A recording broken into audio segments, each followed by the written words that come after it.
Hi, it's my honor to introduce our speaker today, Dr. Edward Lahey. Dr. Edward Lahey hails from Connecticut, where he received his undergraduate degree from Fairfield University.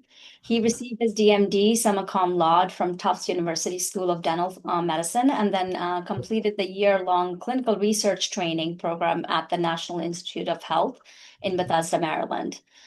Following his clinical research fellowship, Dr. Lahey obtained his MD from Harvard Medical School while completing his residency in oral and maxillofacial surgery at Mass General Hospital in Boston. Dr. Lahey then stayed on as faculty at Mass General Hospital, where he served as a medical director and quality and safety chairman for Department of Oral and Maxillofacial Surgery while developing a practice focused on surgical treatment of jaw abnormalities and obstructive sleep apnea. Dr. Lahey remained at Mass General through 2021 and 2023, and then he was named the chairman of the Department of Oral and Maxillofacial Surgery at Tufts University School of Dental Medicine and Tufts Medical Center. So it's my honor today to introduce our speaker, Dr. Lahey. Thank you for this talk. Like Dr. Zinchuk said earlier, leave your questions in the chat, and we can probably even open the mic at the end of this talk today. Great. Well, thank you, Artie, and I appreciate the invite. It's distinctly my honor. So I titled today a surgeon's perspective on the treatment of obstructive sleep apnea because I'm not a sleep physician, but I have an affinity for sleep medicine, and I just wanted to give what my perspective is of it, particularly with regards to maxillofacial surgery. This is the CME disclosure and accreditation. When I first got the slip saying, do I have any disclosures? I said no, and I said, you know what, let me just look at open payment on CMS, and of course there was two things on there because there was like a lunch and learn for the residents, and I was listed as a person who benefited from it. So that's why there's disclosure, but I have no financial engagement with anybody. All right, so the presentation outline we'll go over the learning objectives, then we'll do a little dental school. I'm going to do some maxillofacial basics. For those of you without that background, how I and most of my colleagues in oral and maxillofacial surgery evaluate our OSA patients, the treatments we render, and then I'll show you some cases from my patient cohorts. So the three basic learning objectives to hopefully at the end of this, people will be able to understand the basic oral and maxillofacial surgery terminology and recognize some of the facial morphology that's suggestive of maxillofacial skeletal deficiencies. Be able to sort of understand the workhorse procedures that we have for treating OSA. And then, my ultimate goal is that people who see in patients for sleep apnea would be able, if patients had questions about this, would be able to give them some insight, or be able to understand it. So it's not sort of this nebulous thing that's out there. I know a lot of literature will say, oh, there's also this thing called maxillofacial surgery that can treat OSA, but it's not really widely available. And I'm here to say it is. We can do it if patients are interested. All right. So, occlusion, the way our teeth come together, it's a function of our teeth, but it's also a function, obviously, of the skeleton that the teeth sit in. And so, most of us have probably seen patients who have perfectly straight teeth, but their facial morphology looks a bit off. That's a case of someone who probably had a skeletal discrepancy, but was camouflaged with orthodontics. And so, early intervention of orthodontics does have some ability to affect skeletal growth. That's why you'll see sometimes orthodontists are listed as dentofacial orthopedists. And so in early interventions, for example, if someone has mandibular hypoplasia and a small lower jaw, can affect that. A clue for you, if you have a patient with OSA and they mention, if you get into it, and they said how they were in braces for 12 years, the outside the normal range of 1 to 2 years, that's a hint that that's someone who probably had a skeletal dysmorphia and it was sort of camouflaged with the orthodontics. So when you hear those patients who said, oh, I was in braces forever, they were trying to overcome a skeletal deficiency by and large. And there's really three classes of occlusion. You'll hear class 1, class 2, and class 3. Class 1 is a sort of a normal occlusion. It was, and it's based on the first molar. Now, for people who aren't dentists, I wouldn't really expect them to sort of look back in the mouth and check the first molars out. But you can get a hint of it from the incisors, the front teeth. But so for class 1 is basically where the first molar and the mandible sits just in front of the maxillary first molar. Class 2, mandibular deficiency, or in rare cases maxillary hyperplasia, would be the mandibular molar sitting back. And class 3, which is what everyone would call an underbite, is where the mandibular incisors sit in front of the maxillary incisors and that molar is sitting forward. And it's a good sort of hint as to sort of the skeletal underpinning of their occlusion. And so you'll see a facial form that generally will reflect this. So, if you have someone who's class 2 and they have what in the vernacular the population is overbite, then you're going to sort of see a deficient chin. You'll see a short chin to throat distance, and there's other clues. And then with class 3, it's sort of the opposite. So those are the people who are quite prominent. The facial profile will reflect this. About 80% of the time when someone has a class 3 malocclusion, it's not purely an overgrowth of the mandible. It has some component of maxillary hypoplasia. And that's important especially in pulmonary. They may not have sleep apnea, but they may have some upper airway resistance, especially nasal breathing, because they have maxillary hypoplasia. So you'll see a profile where the nose is downturned, and you'll see sort of a flat and a retrusive upper lip. Then just a couple of basic ones that if you're examining your patient, to be aware of. There's something called an anterior open bite, and these are clues that there's probably some skeletal disharmony, especially in the mandible. So this is, you should have some overlap of your incisors, and if someone bites together and you basically can see in, then that's called an anterior open bite. Just a little clue, little dental trivia for you. So these little nubs on the incisors are called mamelons, and we're all born with them when our teeth erupt, and shortly after they come into function, those wear away. So if you see an adult with mamelon, it means they have a congenital issue, that their bite was due to the jaw and not some sort of pathology, and that they were never an occlusion.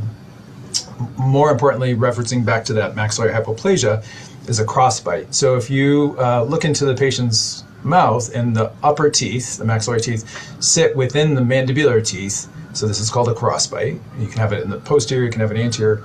It's generally not because the mandible's too wide, it's because the maxilla is too narrow.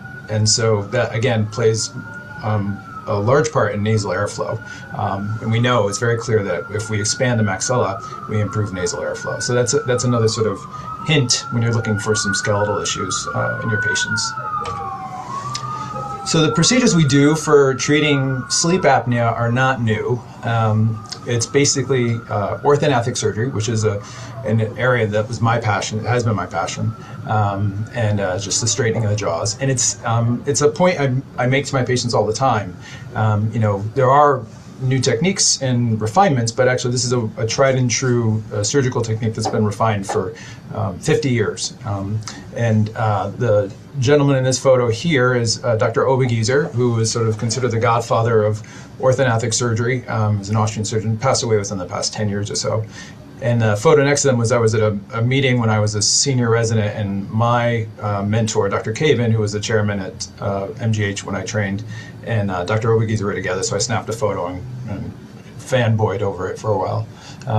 But they are sort of the refinement of it. As you can see, these are sort of the dates here are the descriptions of the osteotomies we do. So you can see, this has been around for quite some time. So I just wanted to give you a little bit of a digital display of how this works. So some people may have seen orthognathic surgery or and been in the OR for it. It's hard to watch when you're observing because it's a small area to work.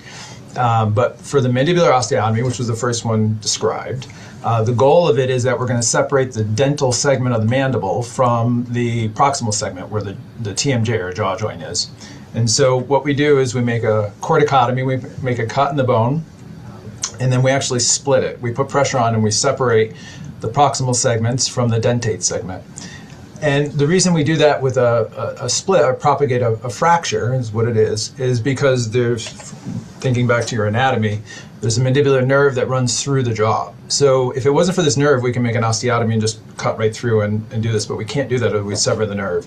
So during the procedure, we actually just make cuts on the outside and then put pressure and split it. And if it goes as planned, the nerve should stay in the distal segment here with the teeth, and the proximal segment stays where it is. The second component described is something called a genioplasty. And for sleep apnea patients, we're not actually doing a genioplasty. So genioplasty is considered a cosmetic procedure. We do that for facial harmony and balance, but it's a derivative of that we're doing for sleep apnea patients, which is bringing the genial tubercles forward to increase the posterior airway. So from a diagrammatic standpoint, you'll remember your genial tubercle sitting on the symphysis of the mandible, and we have our genioglossus and geniohyoid attached. And so a genial tubercle advancement is where we make an osteotomy and actually pull the tubercles forward, which then pulls the tongue forward. And so that in and of itself, as I'll mention later, is not adequate treatment for surgical treatment for sleep apnea, but it's something most of us will do as an adjunctive component of our maxillomandibular advancement. And I'll go into some more detail of it later. And then the third sort of workhorse procedure that we do is Le Fort, which is a classically described osteotomy. And so what that involves is separating the maxilla from the cranial base. And so we expose the skeleton, we do osteotomies along the side. The sort of key component is there's the pterygoid plates from the sphenoid bone, from the skeletal base, skull base, and we have to do an osteotomy to separate that. And then once we down fracture the maxilla, it's pedicled and we're able to move it where we need to, which is forward in almost all cases. And again, just sort of harking back to my soapbox about this not being new, years ago I went and tried to sort of find out when maxillofacial surgery, orthodontic surgery started making inroads in sleep. And basically the earliest paper I can find was from '79. And so even back in '79, maxillofacial surgeons were realizing that, when we do mandibular advancements, we change the sort of the milieu of these patients' airways. And back then, the hypersomnia sleep apnea patient was being treated with this. All right. So now we'll go on. That's Dental Basics 101. So hopefully it's adequate enough for people to sort of understand as we move forward. So how do we evaluate our patients? Well, it's a very standard structured way, just like this, I'm sure they see you in sleep clinics. We do questionnaires, we do quality of life questionnaires. The Epworth and Stop-Bang and the quality of life are not, when I'm seeing a patient, they're almost always diagnosed with sleep apnea. So it's not as if I'm doing it to diagnose the sleep apnea, but it's excellent metrics to follow my patients along with longitudinally, as I'm sure you're all aware. That's not to say I don't frequently send patients for sleep apnea evaluations. When I'm seeing my orthodontic patients, which by and large have skeletal deformities, there's a great number of them that have high suspicion for sleep apnea. So there are times where we're sending them off to you for diagnosis.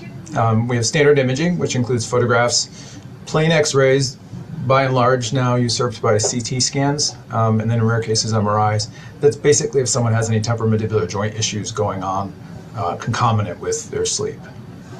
We do dental impressions, and then a nasopharyngoscopy. Again, we're not necessarily trying to diagnose the location of obstruction.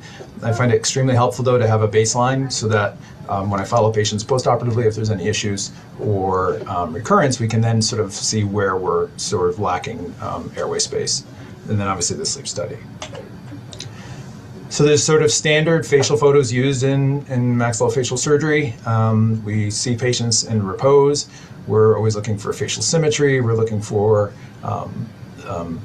hints of skeletal deformities. For example, if patients had scleral show, meaning under the iris some white, that's a sign that the maxilla might be a little deficient. We then look to see if patients in dynamic movements, smiling. We're looking for symmetry, any tilting or canting of the jaws. And then the large one is profile, which most of us don't look at ourselves in, but it's actually, again, a workhorse for us. And then we take intraoral imaging of the patient. And the face has long been established. There's very systematic ways of us for analyzing the face. You can do it into facial fifths along the vertical pattern, and facial thirds is a very common one, basically where we study the space between the upper, mid, and lower face to determine if they're equal. They should basically all be about equal. And so those are all used in our facial analysis of a patient, because when we're doing the surgery, it's functional, but we keep in mind that there's going to be a change in the form. And aesthetics are taken into account, not because we're trying to improve someone's aesthetics, but we want to make sure that we're not making someone terribly unaesthetic. So I thought I'd just throw in a couple of sort of standard photos of patients. when I give this lecture or a lecture similar to this in a hall, I'll ask people to chime in and let me know what they think. But hopefully, when looking at this patient here, you can see that the profile, from a profile view, if we were to look at the patient's nose, you'd see that the nasal tip here looks like it's hanging down and not very well supported. Her columella of the nose is actually sort of also long and hanging. And then there's an angle from the nose to the lip that in females should be 90 degrees or a little bit acute, and in hers it's definitely obtuse. And then obviously in this patient, there's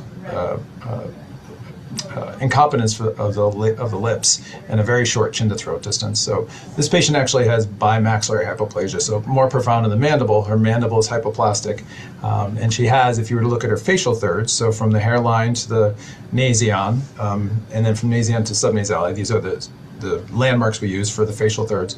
These are close to equal, and then when you go from subnasale to submenton down here, this is much longer. So she has a dolichocephalic appearance. She has an aprognathic appearance. She's very long in the lower face. And then sort of on the other spectrum, so that was a class 2 patient. This is a patient who's class 3. And so as I had mentioned, 80% of the time when someone has a class 3 occlusion or an underbite, there's some component of maxillary hypoplasia, and that's what this patient has as well. So while her chin to throat distance is long, she looks obviously much more deficient in the lip. And so those are hints we have. And then the last one is always a trick question I throw in, because when you look at this patient, you say she looks great. She has great facial harmony, great facial balance.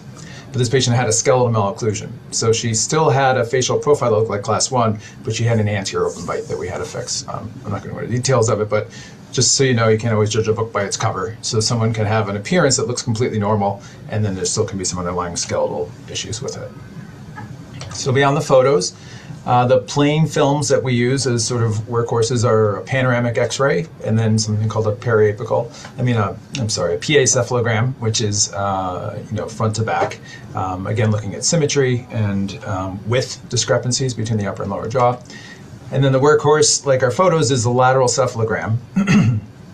And a lot of literature does talk about, not outside of oral surgery, does reference cephalometrics, which is sort of the study of this radiograph. Cephalometrics have been around for over 100 years. Every person who gets interested in it comes up with their own measurements and norms and standards, but we have so that you can pull up a whole host of measurements. Most of us have a cohort or a grouping of measurements that we rely on to look at, but basically it's based on the skull base, so from the sella to the nasion, and then there's a point on the maxilla and a point in the mandible that's called the A point and B point. And those are some of the sort of the just really quick go-tos we use to sort of get a sense of, is the upper jaw too far back, is the lower jaw too far forward, or vice versa. So we have programs that will print us out sort of the values of a patient's measurement, and as I mentioned, that SNA and SNB are sort of workhorses for us in terms of getting a sense of maxillary hypoplasia versus mandibular hyperplasia. And we do some standard airway measurements on these. Now, I teach all my residents, and anytime I have opportunity to speak, that the lateral cephalogram is not used for diagnosing sleep apnea. There is been shown time and time again, it is not a reliable measure. Obviously the airway is dynamic, this is a static image, but we do take measurements mainly so that we can compare patients prior and to surgery and after. Some of the measurements on a cephalogram that do show some correlation to severity of sleep apnea include the distance from the hyoid bone to the mandibular plane, and then the upper airway length. And so this is what we're showing here is we'll have our patients protrude the mandible and see how that changes the upper airway length and the hyoid to the mandibular plane. And in fact, I did a study where I looked at this. So some of these measurements, I'll just point out a few. The first time point is pre-op, so this is just a cephalogram with a patient and their native occlusion. And then we had them protrude the mandible. So this is the upper airway length. And so as hoped and anticipated, our patients showed that their upper airway length decreased. And then the hyoid to mandibular plane also decreased. So the distance from the hyoid to the mandible would decrease. And then what we would find is right immediately post-operatively, that upper airway length, we didn't quite get to where we thought we were going with it, but more concerning was that hyoid to mandibular plane. In fact, we were seeing all of our patients' hyoid to mandibular plane angle was actually longer post-operatively than it was pre-operatively. And, at first we thought geez, maybe we had avulsed the geniohyoid from the tubercles. But then when we followed the patients out, we saw that over time that hyoid would shorten up and actually go back to what we predicted where it would be.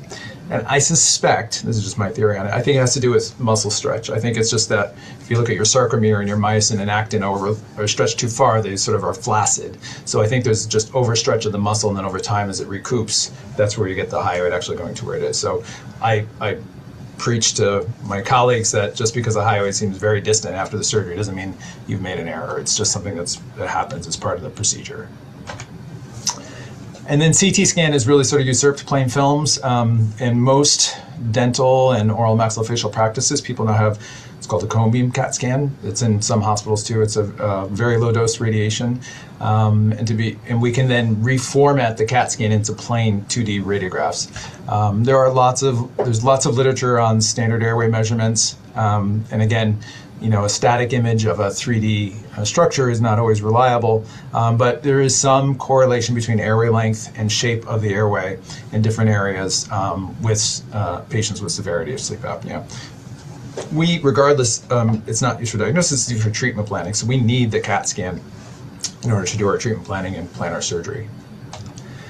And then for those of us of my age and older, you may remember if you had orthodontics, you had this goop that was put into your mouth for dental impressions. We take impressions of the upper and lower jaws. It's not done this way anymore, I'll show you. And then when I was training, we would actually do, so any surgical planning we actually did on stone models. So we would recapitulate the patient's skeletal structure onto these models, and then we'd actually sit there, and I spent a lot of years in a lab doing this, cutting our stone models and moving the jaws where we wanted, and then we would create splints or guides that we bring to the operating room to then do the planned movements. Thankfully, it's much more precise now. This is just, I'm sure many of you, my understanding of the people in this presentation, some people are surgeons, some people do nasopharyngoscopies, but I just thought I'd show it.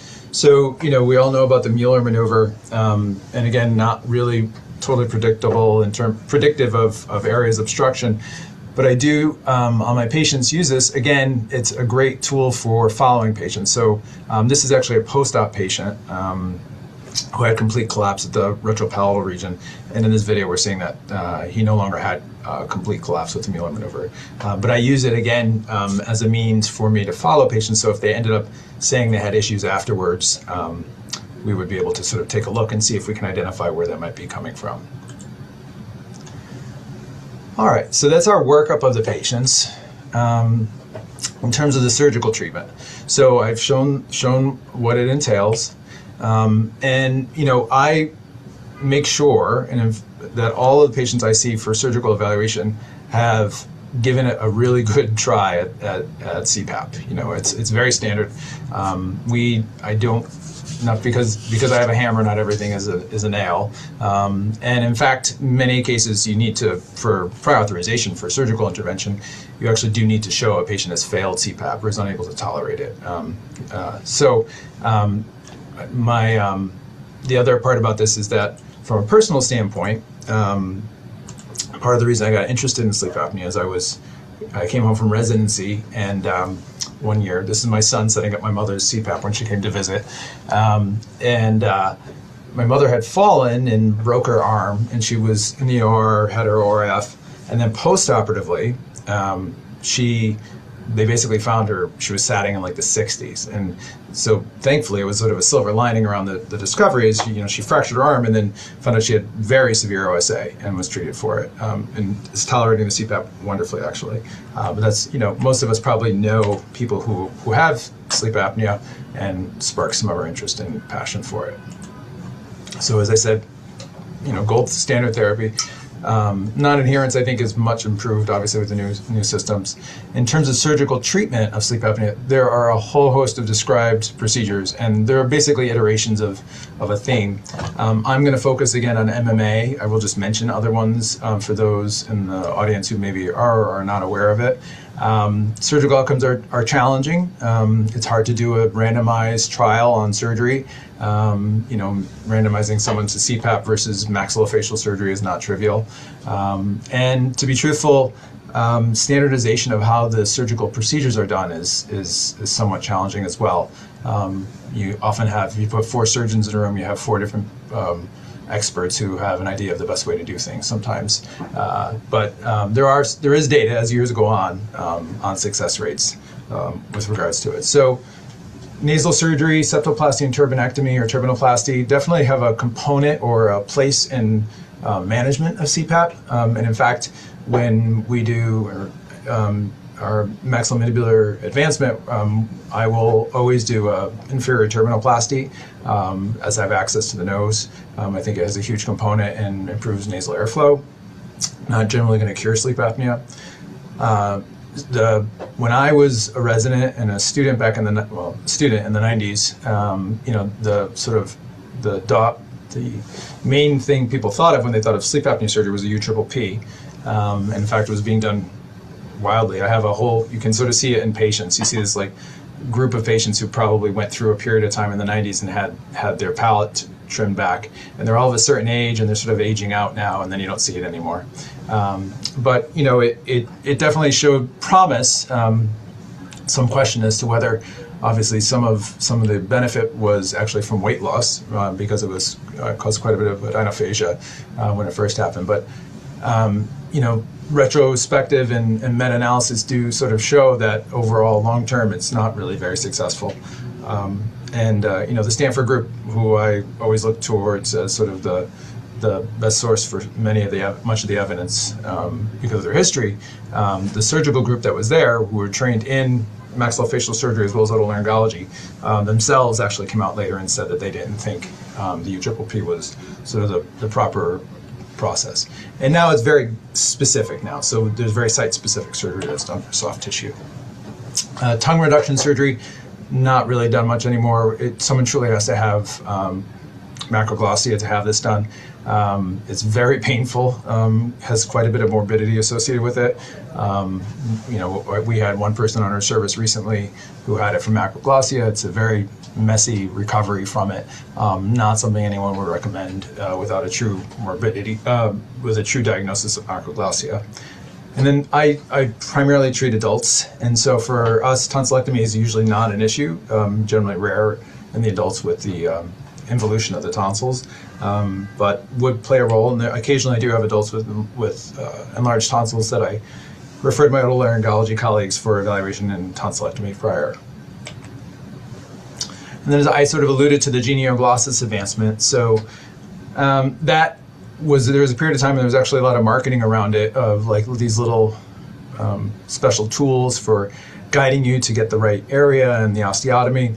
And in and of itself, it really is not a successful operation, but I do firmly believe in its use as an adjunct to the maxillomandibular advancement. What it does is it allows us to pull the tongue forward even further without actually increasing the facial profile.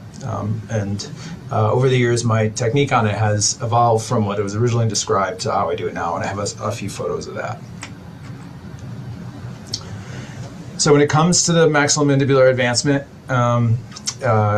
and surgical planning, there's a few things that have come up in sort of a standardized fashion in meta-analyses. One is when my field did a retrospective look at this, we found that success was sort of most common if the maxilla was advanced at least 8 millimeters, which is interesting. Everyone thinks of the mandible, but when it came to maxillomandibular advancement, basically the chances of success increased with advancement at least 8 millimeters. Now, most of us will probably do at least 10, and we'll basically push the envelope and see how far we can advance a patient's maxillofacial skeleton before we start getting into sort of an issue with aesthetics. I did do a study. I looked at the stability. So after we move the facial skeleton forward, does this facial skeleton stay where it is? And in orthodontic surgery, that's a big thing we always look at too. And what I found in my OSA patients is that there was a small amount, it was not clinically significant, but where we measured the facial skeleton of relapse of the maxilla, less than 1 millimeter. So because of that, my practice has been, and many of my colleagues do this as well, as we place a bone graft in the maxilla to basically shore up the advancement and give it more stability. And as I mentioned, there are some collateral procedures that we'll do while we're doing Lillefort. Definitely the turbinoplasty if the septum is awful to the septoplasty. And then as we advance the maxilla, and I'll demonstrate later, to try and mitigate some of the anesthetic components of advancing the maxilla, we'll do some osteoplasty, meaning basically reshape the maxilla so that the patient's aesthetics are not terribly modified. So I had gone through and showed you the sort of old-fashioned way that we do a workup. The truth is now, most of the time when we're doing our planning, this is all digital now, and everything is it's expensive, but it's definitely worthwhile. So this is just a sort of a montage of the process. So we go through and we do a CBCT of the patient here in the clinic. We take photographs, and the photos are then in all of our images, along with the digital scan, so no more of that goop in the mouth to create models of the occlusion. They're all uploaded.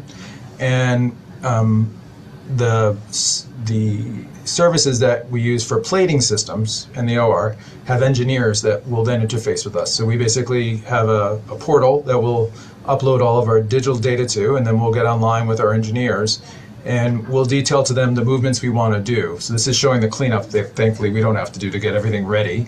And so we'll digitally do our procedures. We'll actually do the osteotomies, we'll plan them out. I can adjust the movements, I can adjust in a very minute movements and correct very small little details that I was never able to do before the digital component of it. And this is not an advertisement for anything in particular, this is sort of the standard of how it's become. And so after we do all of our planning, we then fabricate custom hardware. So in the previous iteration of this, and when I showed you those stone models, we would do models on the stone, surgery on the stone, and then create these plastic splints based on the teeth that we bring to the operating room. And then we'd sit there, once we had the jaws where we wanted them, we'd sit there and bend plates to try and fit where it's supposed to be. We sort of have gone in the opposite direction now, so the cart before the horse, in that we go to the end point, so we do our surgical planning, put the jaws where we want them, and then we'll actually design hardware or plates specific for each patient for spanning those osteotomies. And so during the procedure, I actually do pre-drilled holes. I do my Lillefort, and then the Lillefort fits right onto this plate, and the plate positions the jaw where it should be. And it's been shown in numerous studies that the precision that we have now with this is far superior for what we had before. And so the planning and execution of our movements are just wildly superior than they were when I started as a resident. And I can't imagine going back to the old days. We can if we had to, but this is, it also allows us to show patients much more detail in advance of what actually their procedure is. So it helps with the patient education. And so there's hardware for the maxilla, for the Lillefort, and then these are the hardware for the mandible. I had mentioned the genial tubercle advancement and how that's done. So I just wanted to show sort of the original way this was done in detailed. So this is a cutting guide that I created for a patient in the operating room. It's based on the teeth. I would do an osteotomy and then bring it's polygonal in shape, bring it forward and then rotate it 90 degrees so that it was sort of self-retaining. And you can see the plan with the genial tubercles there. And so this is just showing an intraoperative photo of it. So this is after the osteotomy. This is the chin. These are obviously the teeth. And so I do the osteotomy and then this is a skeletal screw to help advance. And as we bring the bone segment forward, the tubercles, you can actually see the geniohyoid and genioglossus attached. And then we would rotate it 90 degrees to fixate it in place. And then shave off that sort of bony prominence, use that as a bone graft elsewhere, and then this is how we would do the procedure. I found a lot of patients had transient but still pretty significant dysphagia postoperatively, to the point that I actually counseled all my patients on this dysphagia. And in fact, to this day, I still send patients for swallow evaluations because sometimes there's some subclinical dysphagia that we're not aware of. But what that has evolved to, and it always seems, it's not physiologic to take someone's muscles like that and twist them 90 degrees and then reposition them that way. So now we do it slightly differently. We don't do that twist and turn. So this is a more current process. You can see the cutting guides are much more slick now too. And so we do the osteotomy. Now the issue is that with the previous one was that we needed the tubercle, the bony segment of the tubercles, to be bigger than the osteotomy on the front. And we can't do that if we want to pull it through the mandible. So what we actually do are two separate osteotomies. So we make the cut, which captures the tubercles on the lingual side, the tongue side. So this is looking from the front. And then a separate osteotomy that allows me to then bring this bony segment down. So this is the osteotomy with the tubercles captured on the other side. A separate osteotomy allows me to then drop that down like this, and this is a view from below. So what you can see is there's the tubercles with the genioglossus and geniohyoid attached. And I can then drop that down and bring it forward, and without having to do that 90-degree turn and put everything back. In a similar fashion, we use the marrow and the other cortical portion for bone graft. And I have found, and I don't know if I'm biased on it, but that the complaints of dysphagia are profoundly improved. I don't see, patients aren't really complaining that they can't swallow afterwards. They do have a little bit of hypernasality. Just to be clear, I will counsel the patients on that. It's actually a little bit of velopharyngeal insufficiency, and actually we're sort of happy when we hear that, because we know we've opened up the airway to the point that it takes a moment for the pharyngeal constrictors to actually reacclimate to the space.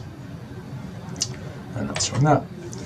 So again, maxillomandibular advancement, it's not a new surgical process. It's basically the application of an old surgical technique to a newish problem. The reason that it works is we really are advancing all the airway, the upper airway. We're doing nasopharynx, hypopharynx, and oropharynx with one procedure. And the interesting thing is that truly of the musculature of the pharynx, really it's the tongue that's the only thing attached to what we're moving, if you think about it. So the pharyngeal constrictors are attached mainly to the proximal segment of the mandible, which isn't moved, but it's coupling most likely. So coupling of the tongue with the pharynx and the palate is probably what brings everything else forward.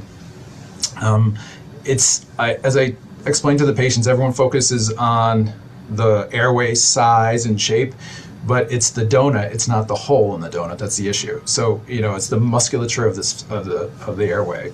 And it does stiffen that muscle afterwards. There's some studies that show it, and so just decreases collapsibility in that P crit.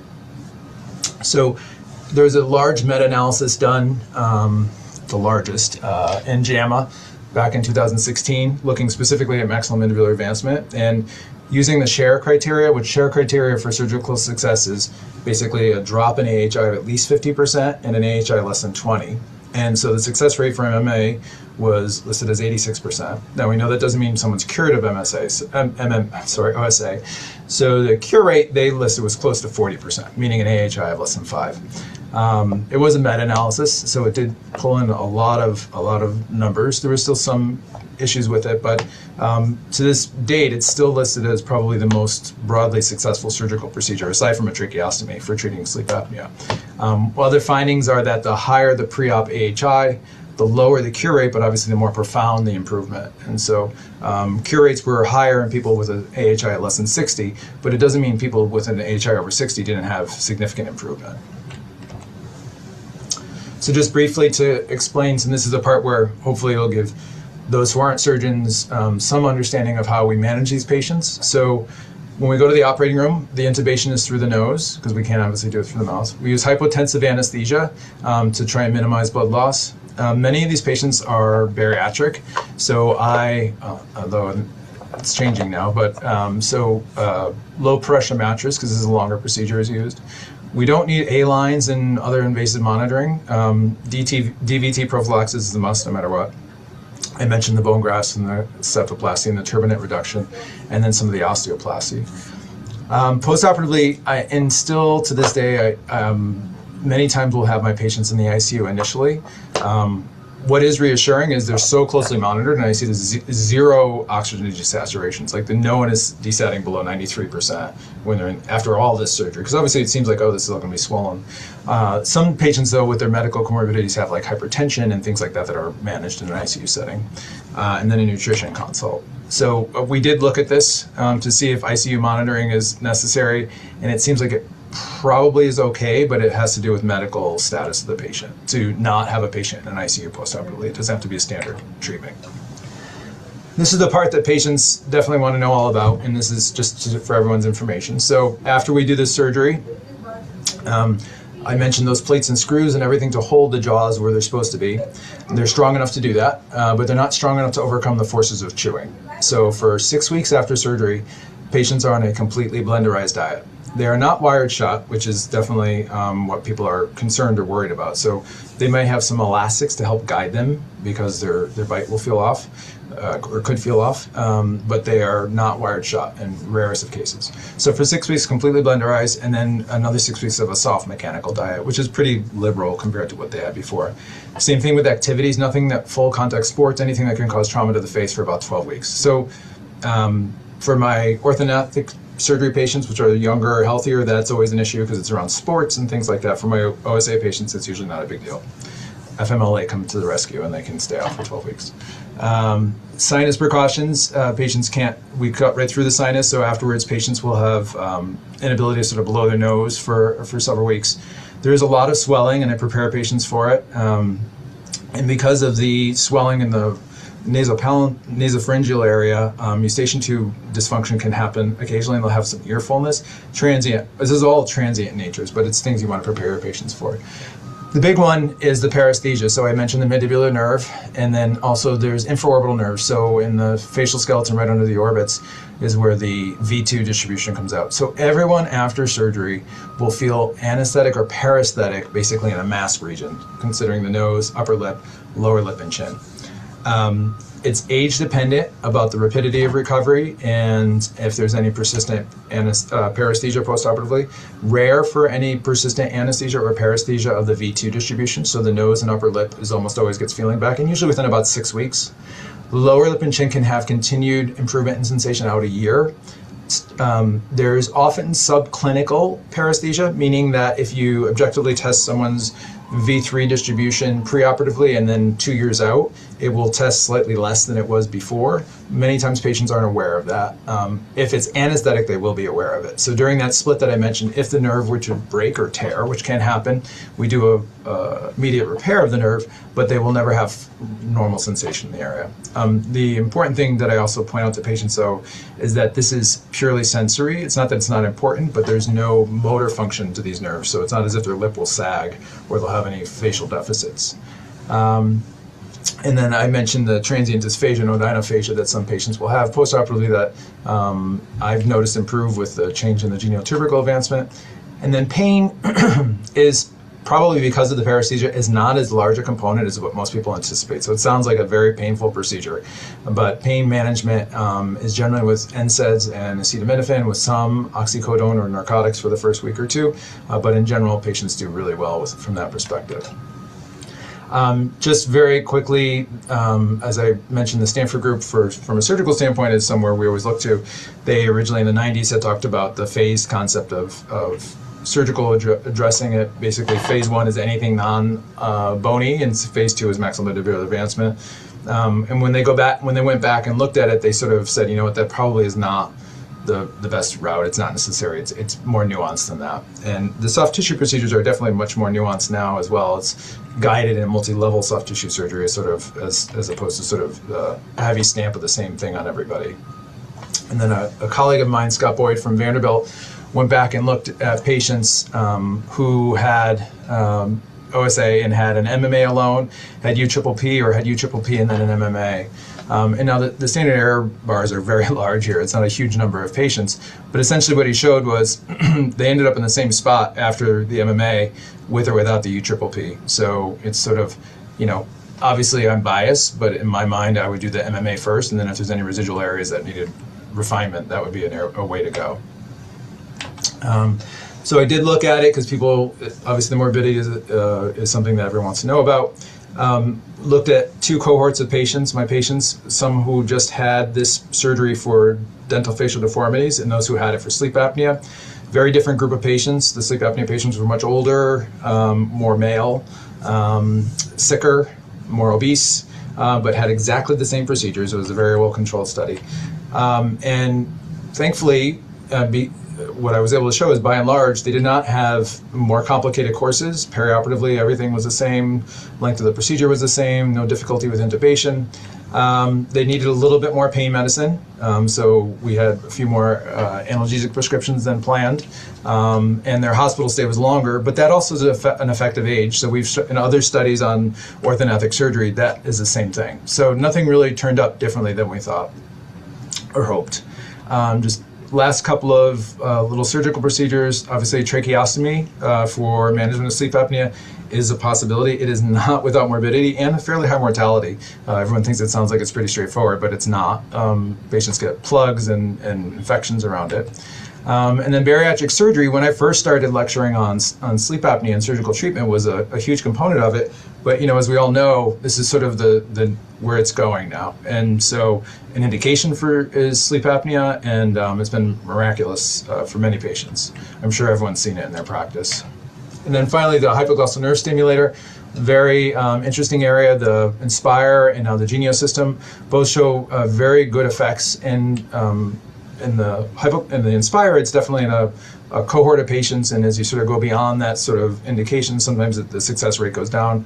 The Genio system, which just recently was approved last year, is nice in that it doesn't have the leads in the chest. It's purely within the hypoglossal. It's bilateral, so the stimulation is on bilateral hypoglossal nerves. You can do that with the Inspire, and the new Inspire actually, so there's a lead that goes into the intercostals in the original Inspire, and that now they don't have that anymore. All right, I just wanted to quickly go over a couple of cases. So this is a patient who presented, 35, looked older than he was, non-obese, overweight, with an AHI of 71, claims he was having seizures because of his untreated OSA. This is his profile, obviously.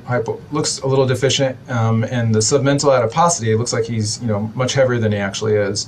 And when he looked at his lateral ceph, and this is what I show to residents all the time, his airway is huge. He has a huge airway, but his AHI was 71, and his distance from hyoid to mandibular plane was not terribly long. It was longer than expected. So we did bimaxillary advancement in this patient with a genial tubercle advancement.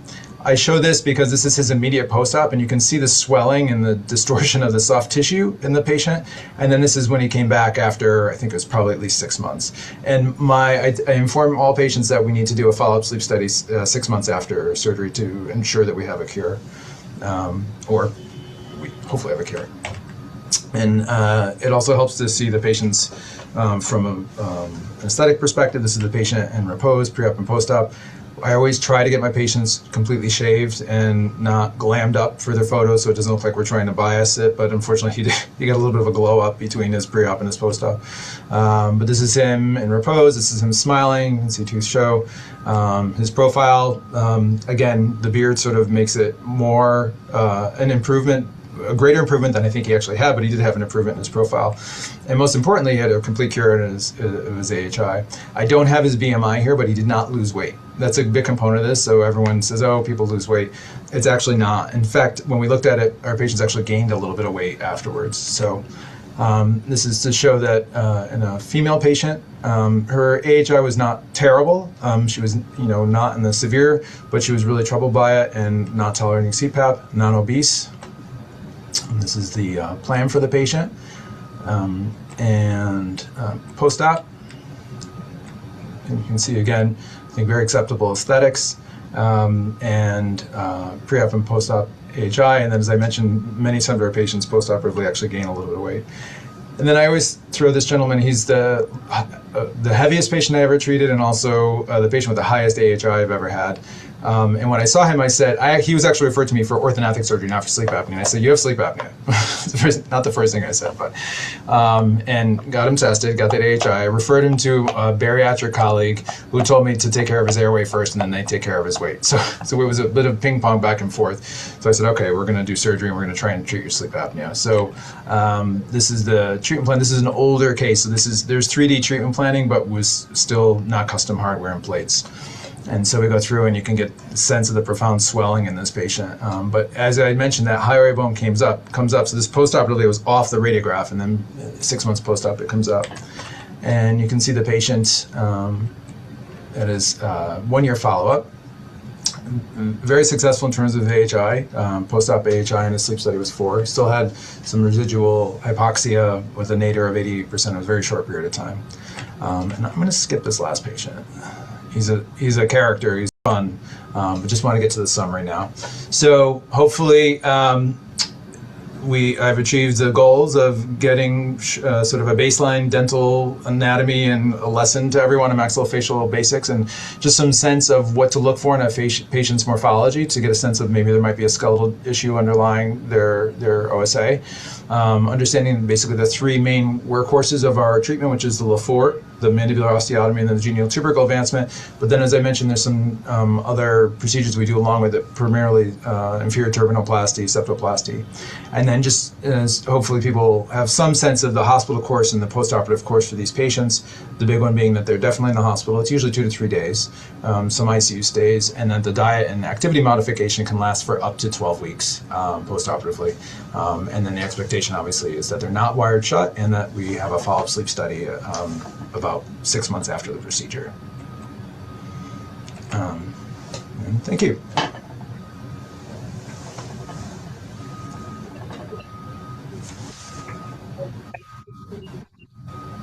The case showed at the end. A lot of times the patients I've referred to you are mostly the younger patients, have the, patient 3, very retronathic jaw. That's sort of the patient that I see that would benefit the most. I just wanted to just ask this question and then I'll open it up to everyone. Do you think it's reasonable to say the younger patients, even the cases you have shown, most of these patients look younger in their 30s, 20s to 30s, or have you seen a lot of older patients with higher AHIs, and have they had the similar outcomes? Yes, I should probably, so I am a victim of circumstance in terms of who's referred in some way. So very similar, I find most of the sleep physicians I work with, what I'm getting referred are younger, healthier patients. I have had patients through their 50s who I've treated with similar outcomes. I actually, until you mentioned it, I didn't really think about it, but you're right. The age range I'm showing is all people under 40. One person was over 40, but yes, but definitely it skews older than the orthognathic group in general, but it skews younger than your 60-year-old with OSA. And in terms of the outcomes, I have not seen a difference in it. The recovery is harder. Just everything about it is, and we knew that from studies not within OSA. As I mentioned, the orthognathic studies that look at age as a factor show, and it's actually sort of the cutoff when things are considered old is like 30. So I didn't mention, but people might want to know this. So the hardware we use for fixation, we don't go and remove it. There's no need to. It's titanium, it's the same, it's non-ferric, so it's not going to set off metal detectors. You can have MRIs with it. It causes artifact, but one of the risk factors for needing to take hardware out for whatever reason is age. And it's sort of like, it's almost bimodal. If you're under 30, you almost never need hardware out. And if you're over 30, it gets up to like 15% of the patients will need hardware out at some point in the future. So it's definitely age dependent.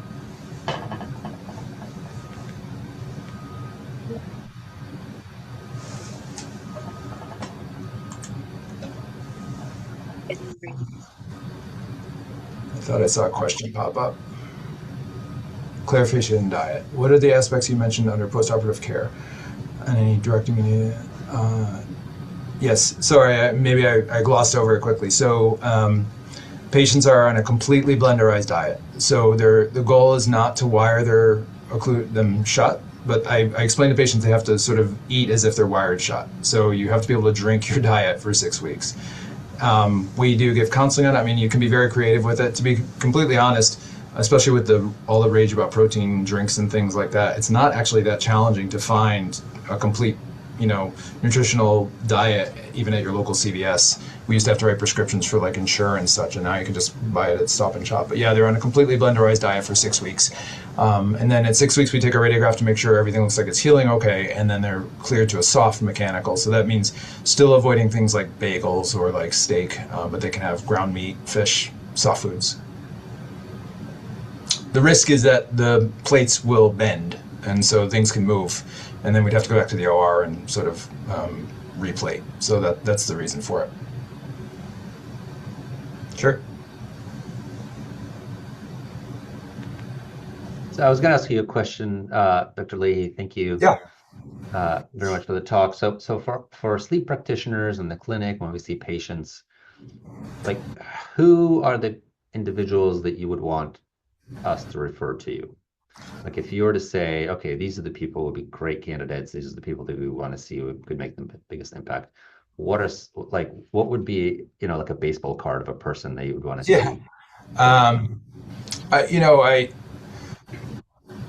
so first of all, I'm happy to see anybody. Even if someone's really they just want to know about it, I'm happy. I don't consider it a waste of time. If I book an hour for these patients. Like I book a long time to sit and go over this with the patients. I spend a lot of time with them.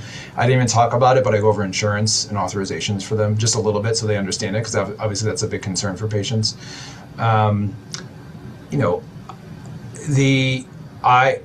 For me, it doesn't have to do with habitus. It doesn't have to do with that. It has to do with motivation. And if someone, this is not something, it's not something you want someone walking into sort of, I'll try it.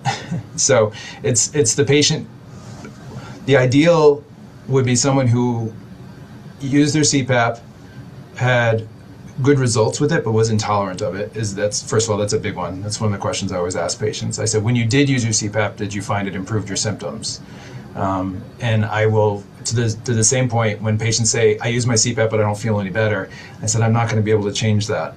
I'm basically your permanent CPAP. So if you're not feeling better on your CPAP, what I'm going to do is not, and you're going to go through a large recovery for the same end point. So those are the patients I wouldn't, not that I wouldn't want to see them, I'm happy to talk to them about it, but those are the patients where I'm very reticent and will actually advise against surgical intervention. So if there's one thing that I could say, that would be the big hinge on it. It's like someone who definitely CPAP improved their symptoms, but they just are very intolerant of it.